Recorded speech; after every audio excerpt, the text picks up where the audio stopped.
అపోస్తుల కార్యాలు 9వ అధ్యాయం 4వ వాక్యం నుంచి నేను చదువుతాను, చాలా జాగ్రత్తగా వినండి. అప్పుడు అతడు నేల మీద పడి, సౌలా సౌలా, నీవేళ నన్ను హింసించుచున్నావని తనతో ఒక స్వరము పలుకుట వినను. ప్రభువా, నీవెవడవని అతడు అడుగగా ఆయన, నేను నీవు హింసించుచున్న యేసును, లేచి పట్టణంలోకి వెళ్ళుము, అక్కడ నీవు ఏమి చేయవల్లో అది నీకు తెలుపబడనని చెప్పాను. అతనితో ప్రయాణము చేసిన మనుషులు ఆ స్వరము వినిది గాని ఎవరిని చూడక మౌనులై నిలవబడిరి. సౌలు నేల మీద నుండి లేచి కన్నులు తెరిచినను ఏమీ చూడలేకపోయిన గనుక వారు అతను చేయి పట్టుకొని దమస్కులోనికి నడిపించిరి. అతడు 3 దినములు చూపు లేక అన్నపానములేమీ పుచ్చుకొనకి ఉండెను. హల్లెలూయా. ఇక్కడ చూడండి, మనకి చాలా పరిచయమైన వాక్య భాగమే. సౌలు పౌలు అవ్వడం మనం చూస్తున్నాం. సౌలు చూడండి, ఇక్కడ ఈ సౌలు అనేటువంటి వ్యక్తి సంఘాలను హింసిస్తున్నాడు, దేవుణ్ణి హింసిస్తున్నాడు, దేవుని పిల్లల్ని ఇబ్బంది పెడుతున్నాడు. అప్పుడు ఇక్కడ చదివి వాక్య భాగం మనం చాలాసార్లు ధ్యానం చేసాం. ఈరోజు కొత్త కోణంలో ధ్యానం చేద్దాం. హల్లెలూయా, హల్లెలూయా. ఇక్కడ చూడండి, ఇక్కడ పౌలు, ఆ సౌలు అనేటువంటి వ్యక్తి పౌలుగా మారకముందు దేవుని సంఘాలని హింస పెడుతున్నాడు, దేవుని బిడల్ని బాధ పెడుతున్నాడు. మనం ఆ 7వ అధ్యాయంలోకి 54వ వాక్యం నుంచి మనం చూసుకుంటూ వెళ్తే అక్కడ ఒక యవనస్తుని చంపేసినట్టు చూస్తాం. యవనస్తుని ఏం చేసినాడు? చంపేశాడు. ఎందుకు చంపేశాడు అంటే యేసుక్రీస్తుని నమ్ముకున్నాడని చంపేశాడట. సంఘంలోకి వెళ్తున్నాడని ఏం చేశాడంట? చంపేశాడట. చూడండి, అలాంటి ఆ వ్యక్తిని ఎలా చంపాడంటే రాళ్లతో కొట్టి చంపాడంట. ఎలాగా? ఎందుకని? సంఘానికి గట్టిగా చెప్పండి, గట్టిగా చర్చికి వెళ్తున్నాడని, ప్రార్థన గట్టిగా, దేవుని బిడ్డగా మారాడని, ఉన్నాడని, దేవుని దగ్గరికి వెళ్తున్నాడని రాళ్లతో కొట్టి చంపాడంట. ఎలాగా? చూడండి ఒకసారి ఆ మాట మనం చదివితే, ఆ వాక్య భాగం అంతా మనం చదివితే ఒకసారి చూద్దాం. ఒకసారి 57వ. అప్పుడు వారు పెద్ద కేకలు వేసి చెవులు మూసుకొని ఏకముగా అతని మీద పడి పట్టణం వెలుపలకు అతన్ని వెళ్ళగొట్టి రాళ్ళు రువి చంపిరి. సాక్షులు సౌలు అని ఒక యవనుని పాదముల యొద్ద తమ వస్త్రములు ఏం చేశారంట? చెప్పండి గట్టిగా. ఎవరు దీన్ని చంపించడానికి కారణం ఎవరంటే ఈ సౌలు అనే వ్యక్తి. ఎందుకని అంటే ప్రజలు మారిపోతున్నారు, దేవుని వైపు తిరుగుతున్నారు, సంఘం విస్తరిస్తుంది, సంఘం పెరిగిపోతుందని చెప్పి భయంకరంగా ఆ యవనస్తుడైనటువంటి స్టెఫన్ అనే వ్యక్తిని రాళ్ళు కొట్టి చంపించేసి ఏం చేసేది తెలుసా? అతని వస్త్రాలు, ఏ వ్యక్తి అయితే స్టెఫన్ చచ్చిపోయాడో ఆ వ్యక్తి యొక్క వస్త్రాలు తీసుకెళ్లి సౌలు పాదాల దగ్గర పెట్టారంట. ఎక్కడ పెట్టారు? గట్టిగా. ఎవరి పాదాల దగ్గర? సౌలు పాదాల దగ్గర పెట్టి, అయ్యా నువ్వు చెప్పినట్టు చంపేశాం, నువ్వు చెప్పినట్టు అయ్యా యవనస్తుని చంపేశాం. ఇక సంఘానికి భయం కలగబోతుంది, సంఘము పాడైపోబోతుంది, సంఘం ఇక ముక్కలైపోబోతుంది, సంఘము ఇక ఎవరు ఉండరు, ఇంత పెరిగిపోతుంది సంఘం, ఇక ఎవరు ఉండరు అని అనుకొని అందరూ ఆలోచన చేశారు. కానీ ఒక మాట చెప్పనా, ఆ రోజు నుండి సంఘం విస్తరించడం ప్రారంభమైంది. హల్లెలూయా, హల్లెలూయా. చూడండి, గమనించండి, ఇక్కడ ఈ మాటలో మనం ధ్యానం చేస్తే భయపడతారు అనుకున్నాడు. ఏమనుకున్నాడు? సౌలు అనుకున్నాడు భయపడిపోతారు, ఇక సంఘమిక పని అయిపోయింది, సంఘమిక మోతేసేసుకోవడమే, ఇక నేను ఇంత కిరాతకంగా చంపేస్తే ఇక ఎవడు ఇక్కడ ఉండడని చెప్పి భయపడిపోతారని అనుకుంటే దేవుడు చూశాడు. ఎందుకు తెలుసా? సంఘం ఎవరిది? చెప్పండి గట్టిగా. ఎవరిది? సంఘము దేవుడిది. దేవుడు చూశాడు. దేవుడు చూసి ఆయన వెంటనే అనుకున్నాడు, ఇప్పుడు వరకు నేను బాధ్యత వహించాలా, కానీ నేను బాధ్యత వహించబోతున్నాను. హల్లెలూయా, హల్లెలూయా. నేను ఒక మాట చెప్పనా, మన జీవితంలో ఎప్పుడైతే ఇక అయిపోయింది, ఇక నా జీవితం ఇక్కడితో అయిపోయింది, నా కుటుంబ పరిస్థితి ఇక్కడితో అయిపోయింది, నా కుమారుడి పరిస్థితి ఇక్కడితో అయిపోయింది అని అనుకున్నప్పుడు నేను ఒక మాట చెప్పనా, మనం దేవుని నమ్ముకున్న వాళ్ళం, మనం పరిశుద్ధిని ఆరాధిస్తున్న వాళ్ళం, మనం గొప్ప దేవుని ఆరాధిస్తున్న వాళ్ళం, మనం. హల్లెలూయా. మన కుటుంబం, అయ్యా నువ్వే నాకు దిక్కు, నువ్వే తప్ప వేరొక లేరని నమ్ముకున్న ఆయన జనాంగాన్ని, ఆయన కుటుంబాన్ని, ఆయన బిడ్డల్ని ఏమీ విడిచిపెట్టే దేవుడు కాదు. హల్లెలూయా. అయిపోయింది, ఇక సంఘం పని అయిపోయింది అని అనుకున్నప్పుడు దేవుడు అనుకున్నాడు, ఇక నేను బాధ్యత తీసుకోబోతున్నా. Praise the lord. నేను బాధ్యత తీసుకోబోతున్నా అని దేవుడు అన్నాడు. ఇదిగో ఇక నేను మౌనంగా ఉండడం కుదరదని చెప్పి వెంటనే ఒకరోజు ఇక ఆయన అనుకున్నాడు, సంఘం పని అయిపోయింది, ఇక నెక్స్ట్ దానికన్నా పెద్ద ప్లాన్ వేసాడు. దానికన్నా గట్టిగా, దానికన్నా పెద్ద ప్లాన్ వేసాడు. దానికన్నా పెద్ద ప్లాన్ ఏంటి తెలుసా? ఇక అసలు క్రైస్తవులే ఉండకూడదు, ఇక సంఘాలే ఉండకూడదు. ఒక ఆయనంట బైబుల్ లేకుండా చేస్తానని ఛాలెంజ్ చేశాడంట. ఏంటంట? బైబుల్ లేకుండా చేసేస్తానని ఛాలెంజ్ చేస్తే 100 సంవత్సరాలకి బైబుల్ లేకుండా చేసే బాధ్యత నాదన్నాడంట. ఎన్ని సంవత్సరాలు? గట్టిగా 60 సంవత్సరాలకే చచ్చిపోయాడంట. ఎన్ని సంవత్సరాలకి? నిజంగా చెప్తున్నాను, బైబుల్ సొసైటీ అంటే బైబుల్ ప్రింటింగ్ చేసే బైబుల్ సొసైటీ ప్రెస్ వాడి ఇంట్లోనే స్టార్ట్ చేశాడంట. Praise the lord. అదే ఇంట్లో నుంచి, ఆ వ్యక్తి ఇంట్లో నుంచి బైబుల్ని ప్రింట్ చేయడం ప్రారంభించి కొన్ని కోట్ల బైబుల్లు అతని ఇంట్లో నుంచి బైబుల్ని బయట దేవుడు చూపించాడు. Praise the Lord. హల్లెలూయా. ఇక అయిపోయింది. హల్లెలూయా. సౌలు అనుకున్నాడు ఇక అయిపోయిందని నెక్స్ట్ పెద్ద ప్లాన్ వేసాడు. ఏంటి తెలుసా? ఇక అసలు అయిపోయింది, ఇక అసలు ఇక సంఘం అనేది లేకుండా అయిపోద్ది. సాతాను కూడా ఎప్పుడు ఇదే ఆలోచనలో ఉంటాడు. సాతాను కూడా మన విషయంలో, మన కుటుంబాల విషయంలో ఇలాగే అనుకుంటాడు, ఇక ఈ కుటుంబం పని అయిపోయింది, ఇక నేను కుటుంబాన్ని ముందుకు వెళ్ళను, ఇక ఈ కుటుంబం మొక్కలైపోయింది, ఇక మళ్ళీ అతుక్కోవడం కుదరదు, ఇక ఇగో ఈ బంధం మొక్కలైపోయింది, ఇక అతుక్కోవడం కుదరదు. నేను మాట చెప్పనా? అప్పుడే దేవుడు బాధ్యత తీసుకుంటాడు. Praise the lord. మన శక్తి కొలది మన ప్రయత్నం చేస్తున్నప్పుడు ఇక మన శక్తి అయిపోయింది అనుకున్నామా? నేను మాట చెప్పనా? మన దేవునికి అప్పగించేయాలి. Praise the Lord. Running race చేసేవాళ్ళు మీరు చూసారా? పరుగు పందెం రన్నింగ్ రేస్ చూసారా టీవీలో? సగం వరకు ఒక అతను పరిగెత్తుకుని వచ్చి ఒక చేతికి లేస్తాడు, ఇంకొక అతనికి ఆ లైన్లో అతను అది వెంటనే పట్టుకొని ఏం చేస్తాడు అతను? ఈయన తిరగచ్చుగా. నాకు అది చూసినప్పుడు అలా అనిపిస్తుంది, ఇతనే గిఫ్ట్ సంపాదించచ్చుగా. తెలుసు పరుగు పందెంలో పూర్తిగా ఇతను పరిగెత్తలేడని. దేవుడికి కూడా తెలుసు మన శక్తితో కొంతవరకే పరిగెత్తగలం, మన బలముతో కొంతవరకే పరిగెత్తగలం, మన జ్ఞానముతో కొంతవరకే పరిగెత్తగలం. నేను ఒక మాట చెప్పనా? సౌలు అనుకుంటున్నాడు ఇక నెక్స్ట్ ప్లాన్, నేను వేసే ప్లాన్, నెక్స్ట్ వేసే ప్లాన్ ఏమైతే తెలుసా? ఇక మొత్తం తుడుచుకుపోతాయి, మొత్తం అయిపోద్ది. నేను ఒక మాట చెప్పనా? అలాంటి టైంలో మన శక్తి కొలది జరగనప్పుడు, మన బలముతో జరగనప్పుడు దేవునికి అప్పగించాలి. Praise the Lord. అయ్యా, నా శక్తి కొలది నేను ప్రయత్నం చేశా, నా బలం కొలది నేను ప్రయత్నం చేశా, నేను చేయాల్సిన ప్రార్థనలు నేను చేశా, నేను చేయాల్సిన ఉపవాసాలు నేను చేశా, ఇదిగో నా శక్తి ఇంతే అయిపోయింది, ఇప్పుడు నీ చేతికి అప్పగిస్తున్నా. Praise the Lord. స్టెఫన్ ఎప్పుడైతే చచ్చిపోయాడో, సౌలు చంపేశాడో, నెక్స్ట్ పెద్ద ప్లాన్తో ఎప్పుడైతే వస్తున్నాడో, రీసెంట్గా కొన్ని దేశాలు కూర్చొని ఒక చోట క్రైస్తవులు విరోధమైన ప్లాన్ చేయాలని కూర్చున్నారు. అందరూ కూర్చొని ప్లాన్ చేశారండి, అన్ని దేశాలు కూర్చొని ప్లాన్ చేశారు. ఇక మీటింగ్ గంటలో స్టార్ట్ అవుతుందిగా, అక్కడ ఒక పెద్ద తుఫాన్ వచ్చింది. ఏమొచ్చింది?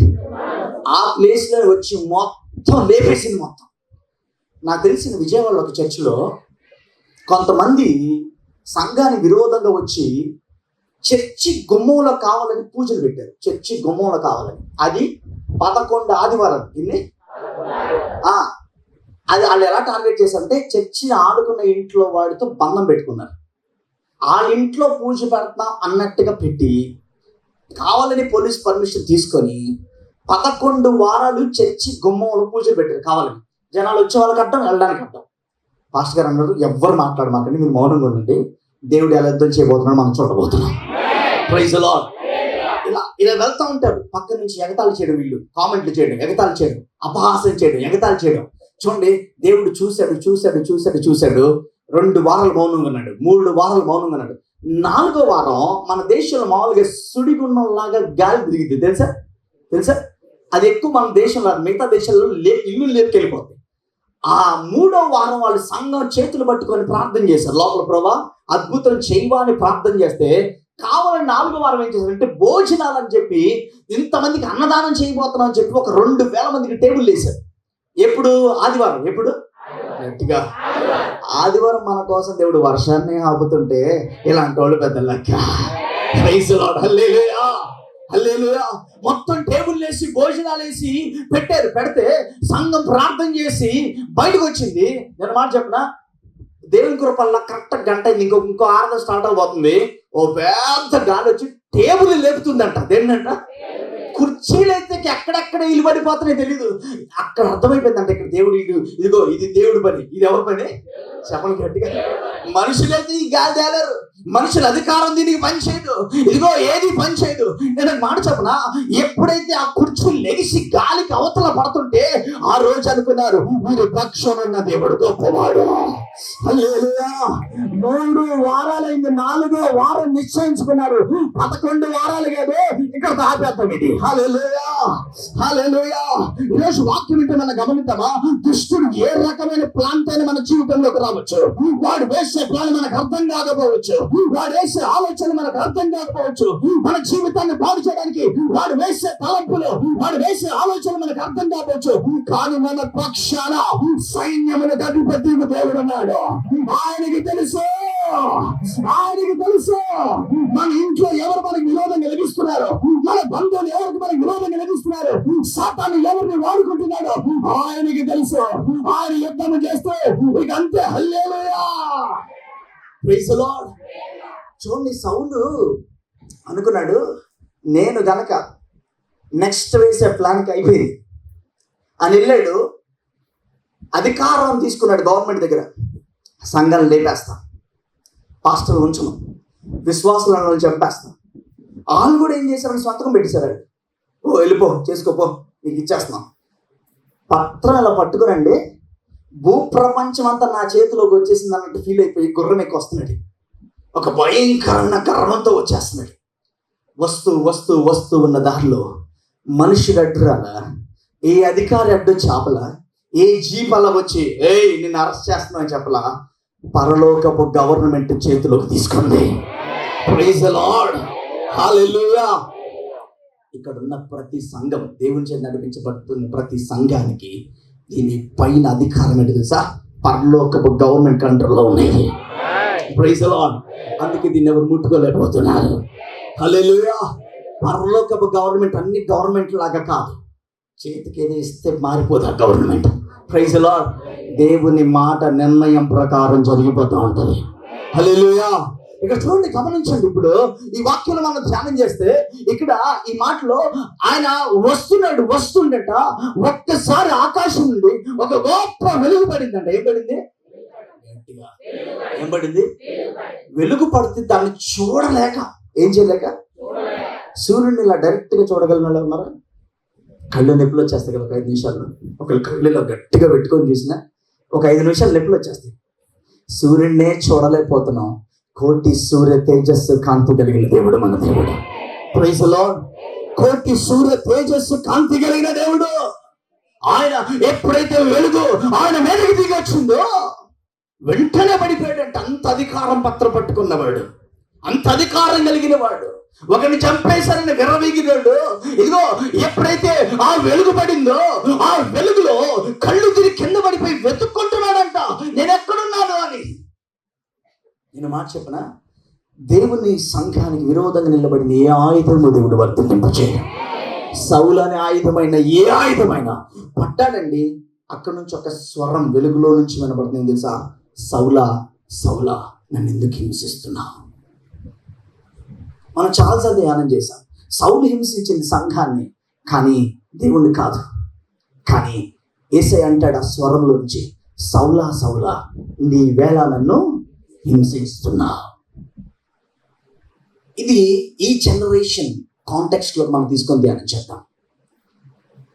ఈ దినాల్లో కూడా చాలా మంది దేవుని పిల్లలు ఆయన ఇంకా హింసిస్తూనే ఉన్నారు. చాలా సంఘాలు ఇంకా ఆయన్ని హింసిస్తూనే ఉన్నాయి. నేను నిన్న కూడా రాత్రి కూడా కే పాల్ గారి వీడియోలు చూస్తా ఉన్నప్పుడు నాకు చాలా బాధ అనిపించింది. అసలు ఒకప్పుడు దేశాలను శాసించినాడండి ఆయన. సుమారు ఒక 140 పైన యుద్ధాలు ఆపేసినాడు ఆయన. దేశాల మధ్య జరుగుతున్న యుద్ధాలు వెళ్ళి కూర్చొని మనం యుద్ధాలు చేయకూడదని ఈ దేశం వాళ్ళతో ఆ దేశం వాళ్ళతో మాట్లాడి యుద్ధాలు ఆపేసినప్పుడు ఆయనకు వచ్చిన ఆ గొప్ప బిరుదే శాంతి దూత అని ఒక బిరుదు వచ్చింది. చూడండి, ఇప్పుడు అన్ని విడిచిపెట్టి, ఒకప్పుడు మన ఆంధ్రాలో విజయనగరం ప్రాంతం విశాఖపట్నం దగ్గర పుట్టి పెరిగిన ఆయన, ఇండియాలోనే ఏ దైవ సేవకు లేని ఘనత కలిగినటువంటి ఆయన హెలికాప్టర్లో, మేము చిన్నప్పుడు, నేను 4th 5th చదువుతున్నప్పుడు అనుకుంటా, విజయవాడలో PWD గ్రౌండ్స్ అని, ఆ గ్రౌండ్స్ లో ఆయన మీటింగ్ పెడితే ఇసుక వేస్తే రాలని జనం హెలికాప్టర్లో అలా దిగి అలా ఎక్కేసి, ఇండియాలో ఏ సేవకుడు ఈ రోజు కూడా లేదు ఆ ఘనత. ఆ గ్రౌండ్ లోకి హెలికాప్టర్ వేసుకుని వచ్చి ఆయన ఒక్కడే ఆ టైంలో.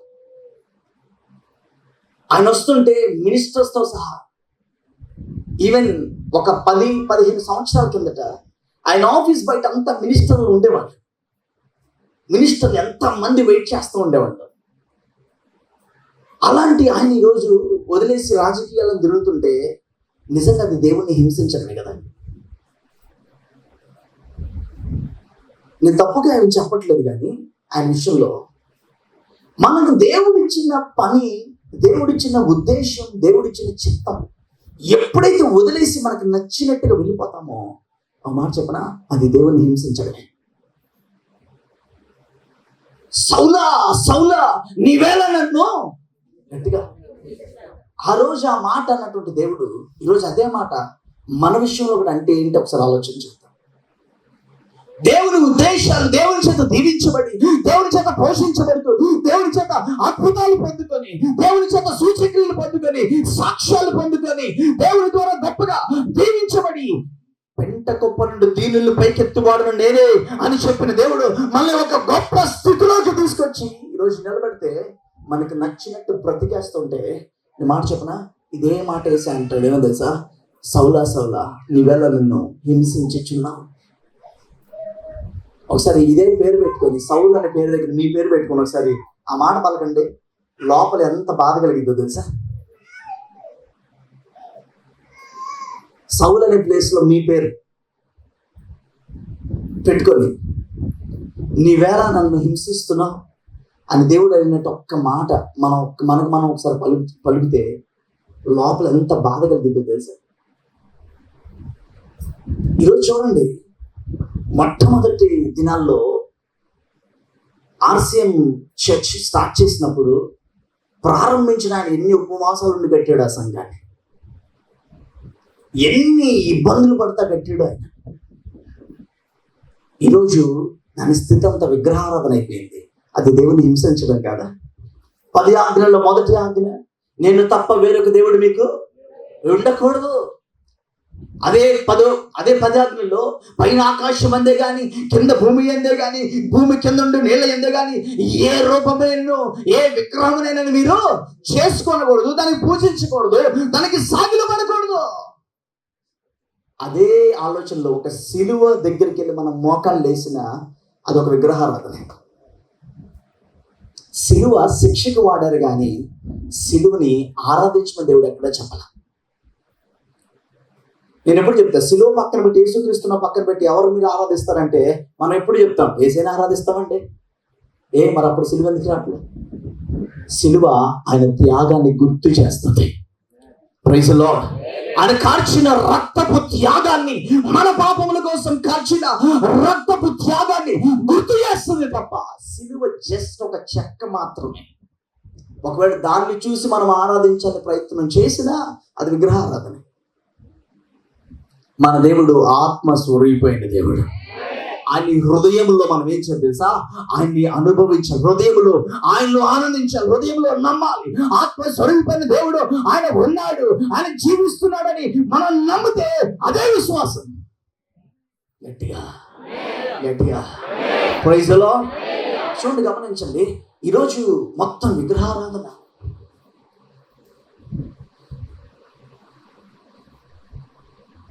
సాల్వేషన్ ఆర్మీ చర్చ్ ఉంది. ఆ సాల్వేషన్ ఆర్మీ చర్చ్ ఒకప్పుడు ప్రారంభించినప్పుడు విలియం బూత్ గారు ఎంత ఘనంగా దాన్ని ప్రారంభించి ఉపవాసాలు ఉండి దాన్ని కడితే ఈరోజు దాని బాప్తీస క్రమమే మారిపోయి జెండా కింద బాప్తీసాలు ఇచ్చేస్తాను. అసలు బైబుల్ ఎక్కడా లేదు, అది బైబుల్ ఎక్కడ లేదు జెండా కింద బాప్తీసం. ఇది దేవుని హింసించడం కాదా? కొన్ని సంస్థలు పేర్లు చెప్పట్లేదు కానీ వాక్యం చెప్పి దిగేసి సిగరెట్ తాగేసే వాళ్ళు ఉన్నారు ఎంతోమంది. వాక్యం చెప్తూ దిగేసి మందు తాగేసే వాళ్ళు. ఏంటంటే మాకు అక్కడి నుంచి వచ్చిందండి వైన్, ఎక్కడి నుంచి వచ్చిందండి వైన్ అని చెప్పేసేవాడు. పౌలు ఒకసారి తిమోతితో అంటాడు, అయ్యా నీ కడుపులో కొంచెం ఆరోగ్యం ఉండడానికి కొంచెం ద్రాక్షారసం తీసుకో అన్నాడు. ఏమన్నాడు? అక్కడ మందు తీసుకోమని ఏం చెప్పలా, కొంచెం ద్రాక్షారసం తీసుకో అన్నాడు. ఎందుకంటే అది వెళ్ళి కడుపుని కడిగేస్తుంది, శుభ్రపరిస్తుంది అని తీసుకో. అక్కడ పంట కూడా ద్రాక్షాల పంటది, వాళ్ళు తీసుకుంటారు అలాగా. చూడండి, గమనించండి. ఈరోజు వాటి పద్ధతులు మారిపోయినాయి. ప్రారంభించిన ప్రారంభం గొప్ప కదా. అందుకనే దేవుడు 7 సంఘాలతో మాట్లాడుతూ, నీ ప్రారంభం చాలా బాగుందయ్యా, నువ్వు బాప్తీసం తీసుకున్నప్పుడు చాలా బాగున్నావయ్యా, నువ్వు మారు మనసు పొందినప్పుడు నీ భక్తి బాగుందయ్యా, కానీ ఇదిగో ఇప్పుడు నీ మీద నేను ఒక తప్పు మోపాలనుకుంటున్నాను అంటాడు. 7 సంఘాలు 6 సంఘాలతో అంటాడు దేవుడు. ప్రకటన గ్రంథంలో మీరు చూడండి, నేను ఒక తప్పు మోపదలిచాను అంటాడు. ఎందుకు ఆ తప్పు మోపుతున్నాడంటే వారు దేవుణ్ణి హింసిస్తున్నారు. ఏం చేస్తున్నారు? గట్టిగా గట్టిగా గట్టిగా గట్టిగా గట్టిగా గట్టిగా గట్టిగా అన్న మాట చెప్పిన. క్రైస్తవుడికి నిందల ఎరువు లాంటివండి. ఏంటివి? ఏంటివి? ఏంటివి? నిందలేంటివి? కష్టాలు, గట్టిగా బాధలు. ఏంటిది? కొబ్బరి చెట్టుకి పేడేస్తే మంచి నీళ్ళు వస్తున్నాయి. హలో, కొబ్బరికాయ కొట్టగానే పేడ నీళ్ళు అవ్వకుండా వచ్చినాయి. ఉల్లిపాయ తొక్కలేస్తుంటే మంచి నీళ్ళు వస్తున్నాయి. అక్కడ పడేసిన చెత్త ఇక్కడ పడేసిన చెత్త పోగు చేసి తీసుకెళ్ళి కొబ్బరి చుట్టూరు, ఆ చెట్టు చుట్టూరు పోస్తుంటే కొబ్బరి నీళ్ళు రుచిగా, ఎంత స్వచ్ఛంగా మన ఆరోగ్యానికి, మన వేడిని తీసేయడానికి, మన ఆరోగ్యానికి పనికొచ్చేలాగా మారి మనకి ఒక మంచి నీరుని దేవుడు ఇస్తున్నాడు. Praise the lord. క్రైస్తవుడు కూడా శ్రమలన్నీ ఎరువు లాంటివి, నిందలు కూడా ఎరువు లాంటివే. నీ మీద పడుతున్న ప్రతి నింద అన్ని కూడా నీకు ఒక ఎరువు లాంటిది. ఇప్పుడు చెప్తే నామేం చెప్పండి చూద్దాం. నువ్వు వేసే ఎరువు, నువ్వు వేసే నిందలు చూసావు ఇంకొకరి మీద, అది కూడా వాళ్ళకి ఎరువు లాంటిది. చెప్పరు నా తెలుసా? మనకు బాధ వస్తే ఆమెను గట్టి చెప్తాం, మనకు కష్టమైతే ఆమె ఆమె. మరి మనం ఎదుటోళ్ళని మన దేవుడు బాధ పెట్టేది, మన దేవుని హింసించే విషయంలో మరి చూడండి, గమనించండి. యేసయ్య అంటాడు, సౌలా సౌలా నీవేళ నన్ను హింసించుచున్నావు. వెంటనే లోపల సౌలుకి ఒక ఆలోచన, నేను హింసించడం ఏంటి? లోపల ఎంత కోపం వచ్చింది తెలుసా? ఆ కోపానికి వచ్చిన బదులు ఏంటి తెలుసా? ఎవడవయ్యా నువ్వు. ఏంటంట ఫస్ట్ అసలు ఎంత ఆశ్చర్యం ఉంటుంది ఆ మాట. ఎన్నిసార్లు చదివినా నాకు భలే ఆశ్చర్యం ఉంటుంది. ఫస్ట్ అంటాడు ప్రభువా అని. నువ్వెవడవయ్యా అంట. నువ్వు కనీసం ఆ వెలుగు పడినప్పుడు భయం వేసి మనిషికి నువ్వు ఎవరవయ్యా అనాలా? కానీ ఫస్ట్ అన్నాడు ప్రభువా అన్నాడు. తర్వాత కోపం వచ్చి నువ్వే పడేసావు నన్ను కింద. నిన్ను కింద పడేస్తేనే ఎవడయ్యా అన్నావంటే, మరి స్టెఫన్ నీ చేతులు చంపేసావు కదా, అప్పుడు నిన్నేమనాలి? స్టెఫన్ ఎంత బాధ పెట్టావు కదా, నిన్నేమనాలి? చూడండి, అక్కడ అంటున్నాడు ప్రభువా నీవెవడవని అడగగా ఆయన, నేను నీవు హింసించుచున్నా యేసు. హల్లెలూయా. ఏంటంట? నువ్వు హింసించుచున్న యేసుని నేనే. ఇదిగో ఈరోజు బాధపడుతున్నా చూసావా, ఆ బాధను అనుభవిస్తున్న యేసుని నేనే. నీకు రక్షణిచ్చి మారు మనసిచ్చి నీ కొరకు కల్వారి శిలువలో బలైపోయి చేతుల్లో నీ పాపముల కొరకు నాకు మేకులు కొట్టి, నా తలలో మేకులు కొట్టి, నా కాళ్ళలో మేకులు కొట్టి నీ కొరకు బాధ అనుభవించిన ఆ యేసుక్రీస్తుని నేనే. నీకోసం చేసినంత మర్చిపోయావు. సంఘానికి వచ్చి 1 సంవత్సరం దాటంగానే మనలో ఫస్ట్ స్టార్ట్ అవ్వాల్సింది ఏంటి తెలుసా? దేవునికి కృతజ్ఞత కలిగి ఉండటం. Praise lord. రెండోది ఏం పోవాలో తెలుసా? మనలో నాదేమి లేదు, ఆయన గొప్పతనం అనాలి. హలో, నాదేమి, ఆయన గట్టిగా. కోవిడ్లో సెకండ్ వేవ్లో ఆక్సిజన్ ప్రాబ్లం వచ్చింది చాలా మందికి, శ్వాస ఆడక. వాళ్ళ దగ్గరికి వెళ్ళి అడగండి ఒకసారి.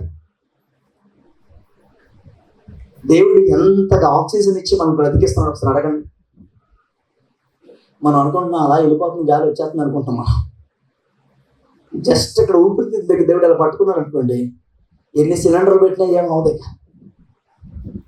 ఒక ఆయన ఉదయం నుంచి సాయంకాలం వరకు 3 లక్షల రూపాయలు పెట్టుకుని తిరిగాడంట చిన్న సిలిండర్ కోసం, ఊపిరి రావట్లేదని.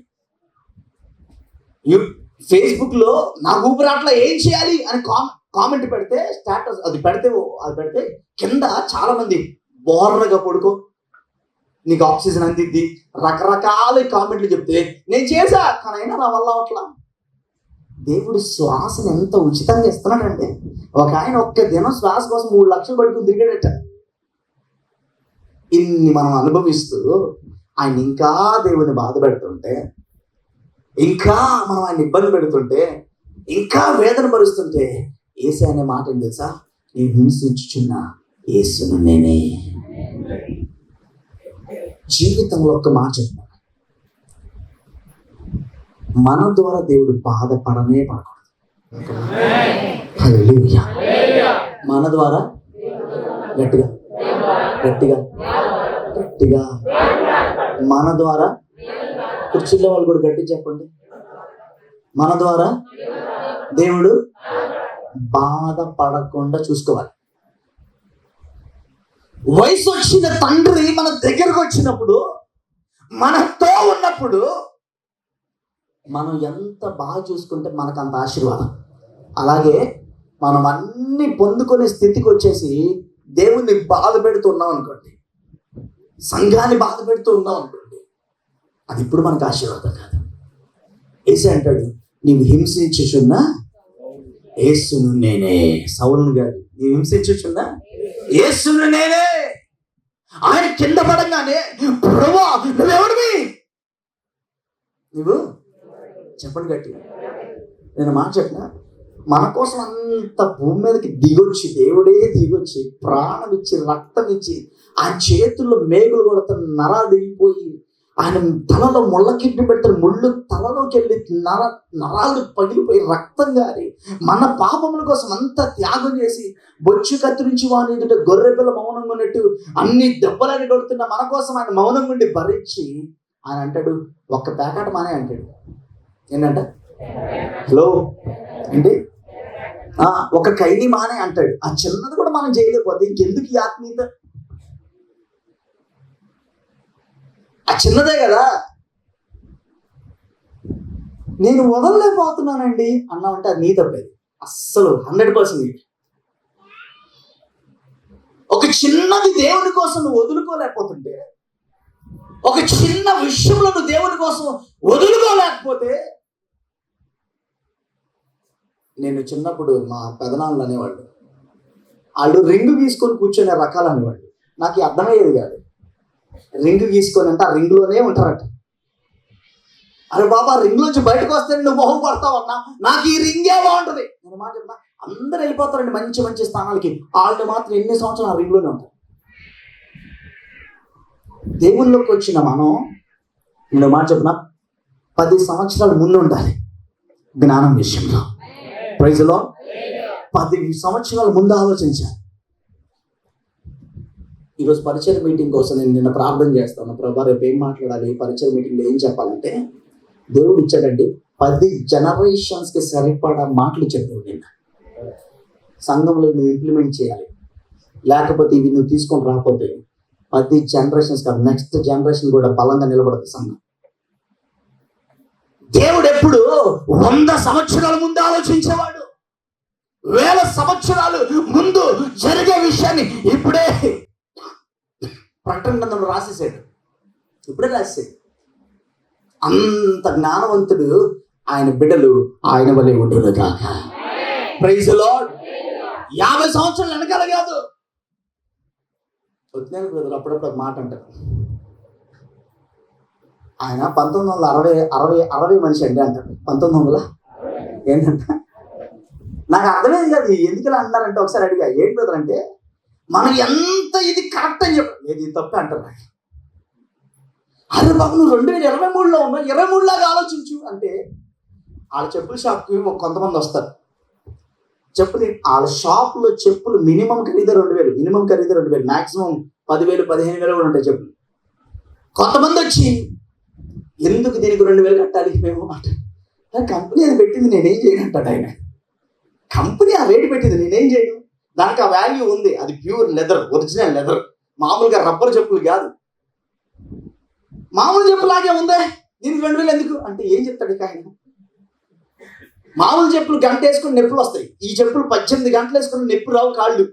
అలాంటి మంచి అవకాశాలు దాంట్లో ఉన్నాయి, అందుకని దాని రేట్ అంత. అంటే ఎంత సుమారు చెప్పి నాకు ఒకసారి అనిపిస్తుంది ఈయనకి ఎంత ఓర్పు అనిపిస్తుంది.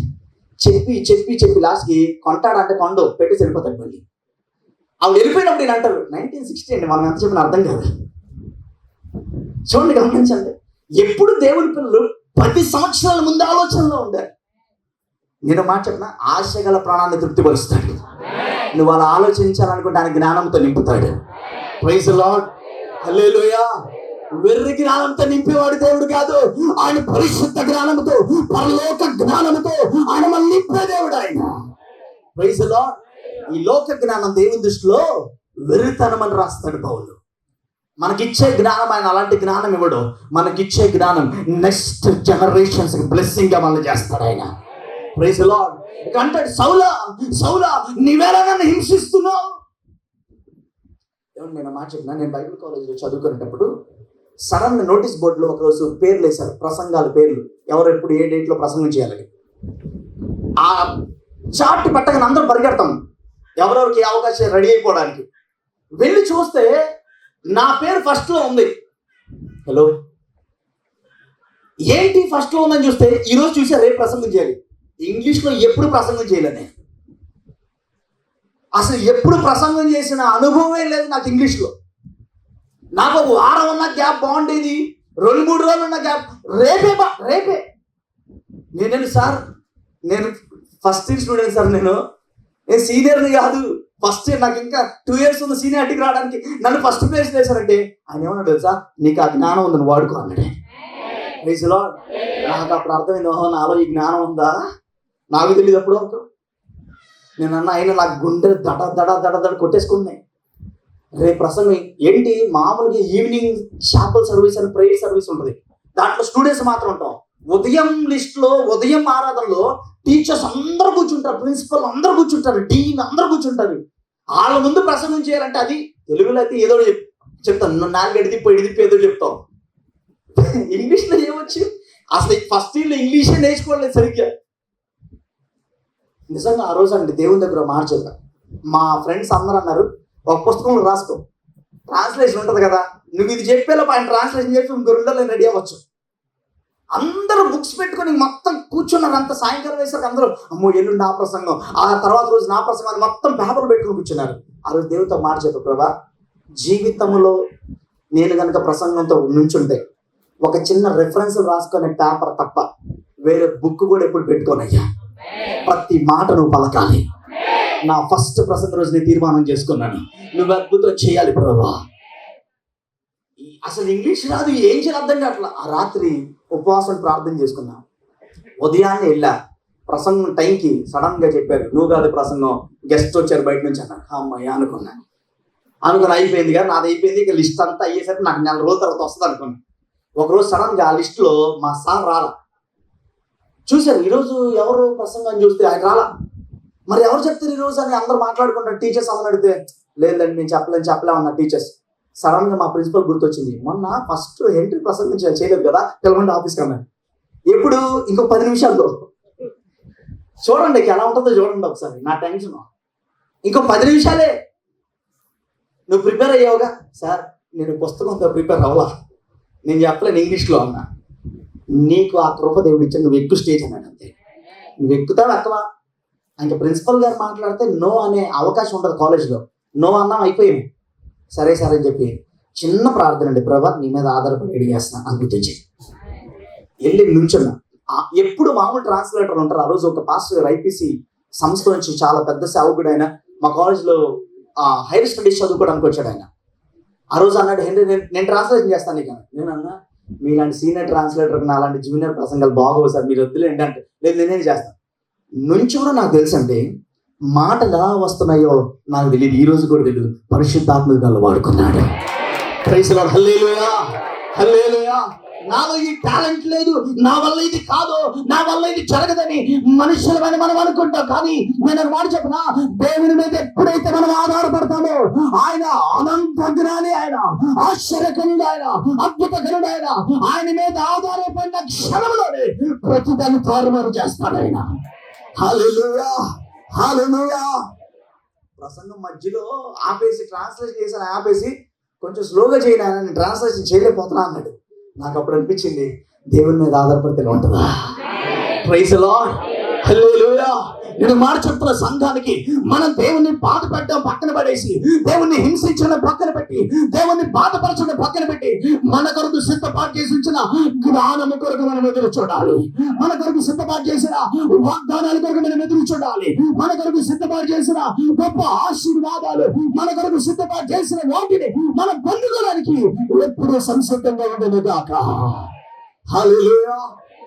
దేవుడు అన్నాడు, సౌలు అన్నాడు. ఏంటయ్యా అన్నాడు. నేను చెప్పే స్థలానికి వెళ్ళిపో, అక్కడ నేను ఒక ప్రవక్తను పంపిస్తాను అన్నాడు. అప్పుడు వరకు హింసించాలనుకున్న ఆయన చేతిలో పత్రం ఉంది, సంఘాన్ని నాశనం చేసేస్తా అనే పత్రం ఉంది. అంత అధికారం దేవుడు. ఆయన కళ్ళు కనబట్లప్పుడు వెళ్ళిపోయి కూర్చున్నాడు. దేవుడు ప్రవక్తను పంపించాడు, అననీయ అనే ప్రవక్తను పంపించాడు. వెళ్ళాడు, అన్నయ్య వెళ్ళాడు. అన్నయ్యకు దేవుడు చెప్పాడు, అన్నయ్య వెళ్ళు, సౌలు మీద చేతులే ప్రార్థన చేయి అంటే. అయ్యా సౌలా చంపేస్తున్నాడు దగ్గర నేను వెళ్ళి చేతులు ఎక్కడైనా. ఇప్పుడు ఆయన దేవుని వైపు తిరిగి ఉన్నాడు. ఇప్పుడు ఆయన వెర్రి జ్ఞానం వాడట్లా, ఇప్పుడు లోక సంబంధమైన జ్ఞానం వాడట్లా, సంఘాన్ని కోల్చాలనే జ్ఞానం కలిగి లేడు. ఇప్పుడు ఆయన నా బిడ్డగా మారిపోయాడు. హల్లెలూయా. ఈ చేంజ్ ఉంటది చూసారా, దాంట్లోనే మనకు ఆశీర్వాదం ఉంటుంది. Praise Lord. ఇక్కడ వరకు చూడండి ఒకసారి, సగం జీవితం వరకు అంతా తన జ్ఞానం మీద ఆధారపడ్డాడు. ఎవరు? గట్టిగా గట్టిగా గట్టిగా గట్టిగా గట్టిగా గట్టిగా కుర్చీలో వాళ్ళు కూడా సౌలు. అక్కడ వరకు నా చేతిలో అధికారం ఉందనుకున్నాడు, నా జ్ఞానానికి ఇక అసలు అంతులు లేవనుకున్నాడు. స్టెఫన్ని చంపేసరికి ఇంకా ధైర్యం వచ్చేసింది, ఇక తిరిగిలేదు నాకు అనుకున్నాడు. ఎప్పుడైతే దేవుని వెలుగు అతని మీద పడిందో ఆ రోజు అనుకున్నాడు, నా శక్తి దేనికి పనికిరాదు, నా జ్ఞానం దేనికి పనికిరాదు. ఇప్పుడు అంటున్నాడు, ప్రభా ఏం చేయమంటావో చెప్పయ్యా. అన్నయ్య ఎదుట ఇలా మోకాళ్ళు వేశాడంట సౌలు. అన్నయ్య వచ్చి చేతులు వేసి ప్రార్థన చేసి, ఇక నుంచి నువ్వు సౌలు కాదయ్యా, నువ్వు పౌలుగా మార్చబడ్డా. గట్టిగా గట్టిగా గట్టిగా చూడండి, గమనించండి. అననీయ ఆరించి ప్రార్థన చేసిన పిమ్మట సౌలు పౌలు అయిపోయాడు. ఆ రోజు అంటున్నాడు, బైబిల్ ఎక్కడ ఉంది అంటున్నాడు. ఏంటి? బైబిల్ పట్టుకున్నాను చంపేస్తానన్న వ్యక్తి ఇప్పుడు ఏమంటుంది తెలుసా? బైబిల్ ఎక్కడ ఉంది? నా జ్ఞానం కన్నా ఈ బైబిల్ జ్ఞానం చాలా గొప్పది. నా తెలివితేటల కన్నా దేవుని వాక్యం నుంచి వచ్చే జ్ఞానము గొప్పది. నా యొక్క ఆలోచనల కన్నా దేవుని వాక్యం నుంచి వచ్చే ఆలోచనలు చాలా గొప్పవి. నాకు ఆ జ్ఞానం కావాలని పట్టుకున్నాడండి. తిరుగుతున్నాడు, ప్రతి దేశం ప్రతి స్థలం అధికారుల మీద నిలబడుతున్నాడు. అందరి ఎదుట ఏ దేవుని దూషించాడో, ఏ దేవుణ్ణి అవమానపరిచాడో, ఏ దేవుణ్ణి హింసించాడో అదే దేవుని కనపరుస్తున్నాడు. Praise Lord. హల్లెలూయా, హల్లెలూయా. దేవుని పిల్లల దగ్గర నుంచి దేవుడు కోరుకుంది తెలుసా? ఘనతని కోరుకుంటాడు. హల్లెలూయా. దేవుని పిల్లల దగ్గర నుంచి దేవుడు ఏం కోరుకుంటాడు తెలుసా?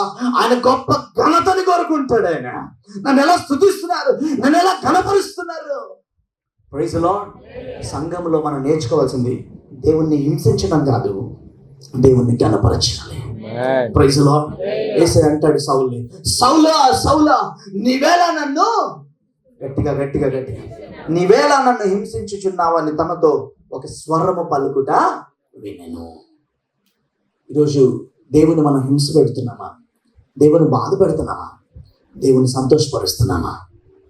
నేను మాట చెప్పిన, దేవుడు ఈ పని ఇలా చెయ్యి అంటే చేస్తే సంతోషపడతాడు, బాధపడతాడు. ఆయన చెప్పిన పని చేస్తే ఆయనకి సంతోషం.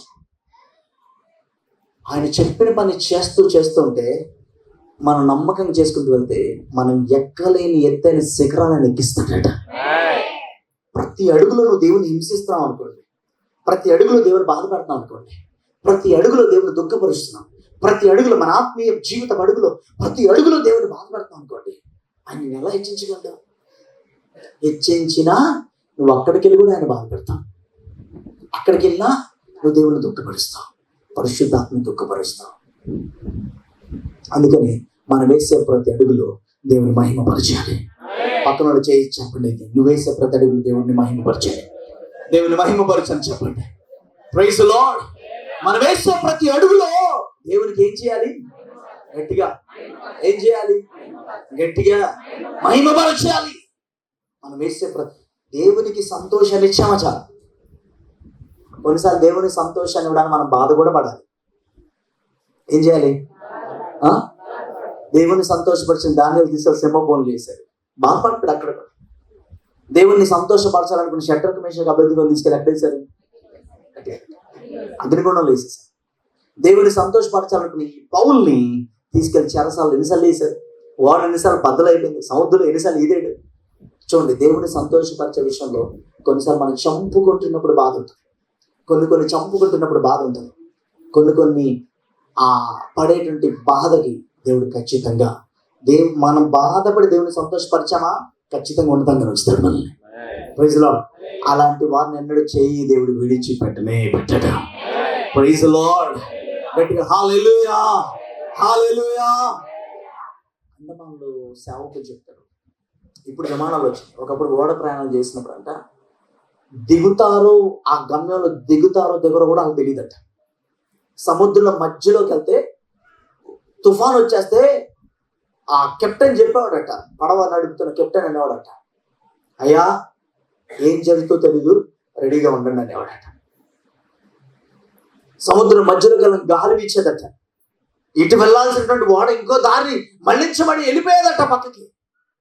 అప్పుడు చెప్పేవాడంట కెప్టెన్, ఏమవుతుందో తెలీదు, రెడీగా ఉండండి.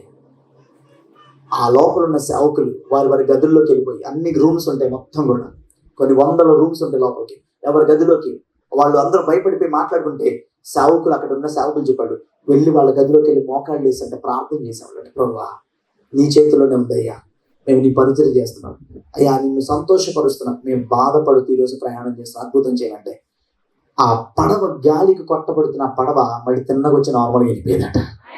Praise lord. దైవజనులు రాజ్బాబు గారిని చాలా గొప్ప సేవ చేశారట. నిన్నే కొలుతున్నాయ్యా, ఆ పాటలు పాడిందంతా ఏసన్న గారు, ఆయన ఇద్దరు సమకాలీకులు, ఇద్దరు మంచి స్నేహితులు, ఇద్దరికి 1 సంవత్సరం 2 సంవత్సరాల తేడా, మంచి పరిచయం ఆ కాలంలో. ఏసన్న గారు రాజ్బాబు గారు అంటే మన ఆంధ్రాలో ముఖ్యంగా ఈ విజయవాడ చుట్టుపక్కల ప్రాంతాలు తెలియనటువంటి వారు ఎవరు ఉంటారు క్రైస్తవులు. ఆయన ఒకసారి విమానం ఎక్కేసి చెన్నై వస్తున్నారు, మా కాలేజ్కి ఆ టైంలో వస్తున్నారు. విమానం దిగే టైం కంటే ఆ వీల్స్ ఒకటి బ్లాస్ట్ అయిపోయింది, 2 టైర్లు ఉంటాయి ముందు, ఒకటి పగిలిపోయింది. ల్యాండ్ అవ్వాల్సిన విమానం మళ్ళీ సప్పని పైకి లేపేశారు, గాల్లో తిరుగుతున్నారు, దించలేకపోతున్నారు, దించితే ఏమైపోతుందో తెలియదు. ఇంత 1000 కిలోమీటర్ స్పీడ్లో దిగింది విమానం. దాన్ని బ్రేక్ చేసి కంట్రోల్ చేయాలంటే చాలా కష్టం. అందరూ అన్నారు, లోపల పైలట్ చెప్తున్నాడు ఏం జరగబోతుందో తెలీదు అంటే, అప్పుడు అలాగే కూర్చొని ఆ దైవజనుడు ప్రార్థన చేశాడు, ప్రభా నీకు పరిచయం చేసి వస్తాను అయ్యా, ఇంత కష్టంలో మేము ఉన్నాం, ఇప్పుడు నీ సహాయం కావాలి, అద్భుతం చేయవా. ప్రార్థన చేస్తా ఉన్నాడు. ఇంతలో వెంటనే ఆ పైలట్ అనౌన్స్ చేస్తాడట, విమానం ల్యాండ్ అవ్వడానికి అన్ని సౌకర్యాలు దేవుడు విమానం ఇచ్చాడు, త్వరలో సేఫ్గా ల్యాండ్ అవ్వబోతున్నాము. Praise the Lord. ఆ రోజు నేను నీలాగే కూర్చున్నా మా కాలేజ్లో, ఆయన నిలబడి సాక్ష్యం చెప్పారు, ఈరోజు నేను రావాల్సిన వాడిని కాదు, నా బాడీ రావాల్సిందే. నేను ఒకసారి కురుగంలో మీటింగ్ ముగించుకొని బయలుదేరి వస్తున్నా, కోయంబత్తూరు వస్తున్నా. కురుగంలో ముగించుకొని ఆ చివరి రోజు ముగించుకొని వస్తున్నా. ఉదయాన్నే ఒక భయంకరమైన దర్శనం. ఆ రోజు విమానం ఎక్కబోతున్న వైజాగ్లో ఆ రోజు దర్శనం ఏంటి తెలుసా? విమానం భయంకరమైన యాక్సిడెంట్ గురైంది, అందరూ చచ్చిపోయారు అని అందరూ మాట్లాడుకుంటుంటే ఆ దర్శనంలో టీవీలో స్క్రోల్ అవుతున్నాయి పేర్లు, వీళ్ళు చచ్చిపోయారు, వీళ్ళు పలానా ఊర్లో ఎక్కారు, పలానా ఊర్లో దిగుతారు. అన్నిట్లో చూస్తుంటే ఆ దర్శనంలో నా పేరు కూడా వస్తుంది. ఆ దర్శనంలో ఆ పేరు చూసి అందరూ ఏడుస్తున్నారు. ఇంకా ఉలిక్కిపడి లేచాను, కురిగంలో శంకరభద్ర ఇంట్లో పడుకున్న లేచాను, ఉలిక్కిపడి లేచి కూర్చొని ప్రార్థన చేసుకున్నా, ప్రభా ఇంత దర్శనం వచ్చేప్పుడు నేను ట్రైన్లో వెళ్ళాలి, విమానంలో వెళ్ళాలి, అద్భుతం చేయగా అని ప్రార్థన చేసుకుంటుంటే దేవుడు అన్నాడు, నువ్వు నా కొరకు కష్టపడి వచ్చావు కదా ఈ ప్రాంతాలకి, నేను నిన్ను క్షేమంగా తీసుకుని వెళ్తా. ప్రార్థన చేసుకుని విమానం ఎక్కాను కానీ ఎంత టెన్షన్. పైకి ఎక్కిన తర్వాత విమానం ఎప్పుడు కథల రీతిలో కదిలిపోతుంది. ఆ మేఘాలు వచ్చి కొడుతుంటే విమానం కదిలిపోతుంది లోపలంతా. లోపల కూర్చున్న వాళ్ళు కొంతమంది వామిటింగ్స్ చేస్తున్నారు, అంతా చేస్తున్నారు. నేను అన్నా, ప్రభా నేను నీ పని చేసి వస్తున్నా, నువ్వు నా పని చేయాలి, నువ్వు క్షేమం ఇవ్వాలయ్యా. నేను మాట చెప్పిన, ఆయన కొరకు కొన్నిసార్లు బాధలు పడాలి, ఆయన కొరకు కొన్నిసార్లు హింసలు పడాలి, అప్పుడే నూతన సంతోషం బయటకు వస్తుంది. Praise the Lord. ఆ రోజు నాకు ఒక ప్రసంగం గుర్తొచ్చింది. ఇద్దరు ఎలక్ట్రికల్ వర్క్ చేసే వాళ్ళు పైకి వర్క్ చేస్తుంటే, ఒక అతను భయంకరమైన తాగుడు పాపంలో ఉన్నాడు, ఇంకో వ్యక్తి ఏమో మంచి ఆరాధనకు వెళ్ళి దేవుని ఆరాధించే గొప్ప వ్యక్తి. ఆ రోజు షార్ట్ సర్క్యూట్ జరుగుతుంది, కరెంట్ వాళ్ళు సప్లై అవుతుంది బాడీలో. అప్పుడు ప్రార్థన చేసుకుని, ప్రభా నీ బిడ్డనయ్యా నువ్వు కాపాడవా అంటే, దేవుడు అనట, నిన్ను బట్టి యాక్చువల్గా ఈరోజు అతని షాక్తో చచ్చిపోవాలి, అసలు నీ డ్యూటీ కాదు, నువ్వు వచ్చావు, కానీ నిన్ను బట్టి అతను కూడా నేను రక్షిస్తున్నాను. Praise the Lord. హల్లెలూయా, హల్లెలూయా. నేను మాట చెప్పిన, మనల్ని బట్టి మన దగ్గర ఉన్న రక్షించబడాలి, మనల్ని బట్టి మన దగ్గర పనిచేస్తున్న వాళ్ళు రక్షించబడాలి, మనల్ని బట్టి మన బంధువులు రక్షించబడాలి. అంటే మనము దేవుని ఎదుట మహిమకరంగా నిలబడాలి, మనము ముందాన్ని కనపరిచేవారిగా ఉండాలి, ఆయన స్తుతించేవారిగా ఉండాలి, ఆయన ఆరాధించేవారిగా ఉండాలి. Praise the Lord. ఎప్పుడైతే హింసిస్తున్నటువంటి వ్యక్తి కొరకు సంఘం ప్రార్థన చేసిందో, హింసించే వ్యక్తిని దేవుడు మార్చేశాడు, సంఘ ప్రార్థన బట్టి మార్చేశాడు. ఇప్పుడు ఆ వ్యక్తి బైబిల్ పట్టుకొని తిరుగుతున్నాడు. ఏమని తెలుసా? నేను సిలువ వేయబడిన క్రీస్తుని ప్రకటించుచున్నాను. హల్లెలూయా. ఈ వ్యక్తి స్వార్థ చెప్తే చంపేస్తాం అన్నటువంటి వ్యక్తి ఏమంటాడు తెలుసా? ఇప్పుడు స్వార్థ ప్రకటించకపోతే నాకు శ్రమ అంటున్నాడు. హల్లెలూయా, హల్లెలూయా. స్వార్థను ఎత్తుకున్నాడు, దేవుని వాక్యాన్ని ఎత్తుకున్నాడు, దేవుని ఎత్తుకున్నాడు. ఎవరైతే ఎత్తుకున్నారో వాళ్ళని చంపేసిన ఈయన ఇప్పుడు దేవుని ఎత్తుకొని శ్రమ అనుభవిస్తూ కష్టాలు ఉండగా అనేక మంది అధికారుల ముందు, అనేక మంది నాయకుల ముందు నిలబడి గట్టిగా స్వార్థ ప్రకటిస్తున్నాడు. హల్లెలూయా. ప్రధాన యాజకుడు ముందు నిలబడి బలముగా స్వార్థ ప్రకటించిన ఎవరన్నా ఒక వ్యక్తి ఉన్నారంటే దాంట్లో పౌలని చెప్పచ్చు. Praise the Lord. ఆ వ్యక్తికి అర్థం కాకపోగా ఇతని మీద అనేకమైన మాటలు అంటుంటే పౌలు అన్నాడంట, సున్నం కొట్టిన సమాజం అన్నాడంట. ఏంటంట? చుట్టుపక్కల అయ్యో ప్రధాన యాజకుడు అంత మాట అనేసి వెంటయ్యా. ఈయన వెంటనే ఈయన తెలుసు ప్రధాన యాజకుడని, కానీ అన్నట్టు, అయ్యా నువ్వు ప్రధాన యాజకుడు నాకు తెలియదు అయ్యా, నీకే వాక్యం అర్థం కాదు, ఇంకెవరికి అర్థమైంది అన్నాడు. ఆ మాటలు అర్థం ఏంటంటే, ప్రధాన యాజకుడు అని చెప్పుకుంటున్నావు నువ్వు, నీకే సత్యం అర్థం కాకపోతే మిగతా వాళ్ళకేం అర్థమైంది? నేను మాట చెప్పిన, మనకే ఆయన మహిమపరచడం రాకపోతే, మనమే ఆయనకి సంతోషపరచడం, యేసుక్రీస్తు సంతోషపరచడం రాకపోతే అన్ని జనకి ఎలా వస్తుంది? మనము దేవుని మహిమపరచును గాక, దేవుని సంతోషపరచును గాక, దేవుని ఆనందపరచును గాక. హల్లెలూయా. ఇక్కడ చూడండి, గమనించండి. అంటున్నాడు, సౌలా సౌలా నీవెలా నన్ను హింసించుచున్నావు. 10వ వాక్యం చూడండి. దమస్కులో అననీయ అని ఒక మనుష్యుడు ప్రభు దర్శనం అన్నయ్య అని అతను పిలువగా, అతడు, ప్రభువా ఇదిగో నేను ఉన్నానని. అందుకు ప్రభు, నీవు లేచి తిన్నని ననబడిన వీధికి వెళ్ళి యూదాను వాని ఇంట తార్సు వాడైన సౌలు అని వాని కొరకు విచారించుము, ఇదిగో అతడు ప్రార్థన చేయుచున్నాడు. చెప్పండి గట్టిగా. ఏం చేస్తున్నాడంట? ఏం చేస్తున్నాడు? ప్రార్థన చేసినాడు, చంపేసినాడు. ఇప్పుడు ఏం చేస్తున్నాడు? గట్టిగా గట్టిగా గట్టిగా. నాకు బాగా గుర్తు అనుకుంటున్నాను, 2013, 14 సంథింగ్ 13 అనుకుంటున్నాను. అప్పుడు చెప్పిన ఒక వాక్యం నాకు ఇప్పుడు కూడా గుర్తు. నీకు బరబ్బా కావాలా, యేసుక్రీస్తు కావాలా అని అడిగితే పిలాతు అందరూ అన్నారు, మాకు బరబ్బా. ఆ రోజు దేవుడు చెప్పాడు, బరబ్బా లాంటి వాళ్ళు తీసుకురాబోతున్నా చర్చిలోకి. Praise the Lord. హల్లెలూయా. ఆ మాట ఇప్పటికీ నెరవేరుస్తూనే ఉన్నాడు. నేను మాట చెప్పిన, ఆయన అక్కడ రాయబడి, ఇప్పుడు అతను ఏం చేస్తున్నాడు చెప్పండి? ప్రార్థన గట్టిగా. ఇప్పుడు అతను ఏం చేస్తున్నాడు? గట్టిగా ప్రార్థన చేస్తున్నాడు. ఇప్పుడు అతను, నేను మాట చెప్పిన, ఎవరైతే ప్రార్థన విరోధంగా మాట్లాడారో, ఎవరైతే ప్రార్థన విరోధంగా అన్యాయమైన ఆలోచన చేశారో, సంఘాన్ని దూషించారో, ఇక మీదట ఈ వారం నుంచి వాళ్ళు మందిరంలోకి రాబోతున్నారు. Praise the Lord. హల్లెలూయా. వారి గురించి ప్రజలు చెప్పుకునే మాట తెలుసా? ఇదిగో ఇతను ఇప్పుడు ప్రార్థన చేస్తున్నాడు, ఈమె ఇప్పుడు ప్రార్థన చేస్తుంది. Praise the lord. హింసించే వాళ్ళని హింసించని వాళ్ళంట, తినే వాళ్ళని గట్టిగా గట్టిగా గట్టిగా, తినే వాళ్ళని తినే వాళ్ళంట, హింసించే వాళ్ళని హింసించని వాళ్ళంట, బాధ పెట్టే వాళ్ళని అంటాడు నీతిమంతుడిగానే ఉండనివ్వండి. హల్లెలూయా. ఇదిగో ప్రభువు వచ్చుచున్నాడు, ప్రతి వాని క్రియలకు జీతమిచ్చును. ఇదిగో ప్రభువు వచ్చుచున్నాడు, ప్రతి వాని క్రియలకు జీతమిచ్చును. అల్ఫాయు ఓమేగయు, ఇదిగో ప్రభువు వచ్చుచున్నాడు. హల్లెలూయా. నీతిమంతుడుగా ఉన్నాడు. తినేవాడిని తినండి, ఎవరు చేసుకోనివ్వండి, మీరు మాత్రం దేవుని వాక్యానికి లోబడండి అని సంతోషపరిచే వారికి ఉండండి. తల్ల ఉంచిన ప్రార్థన చేసుకుందాం.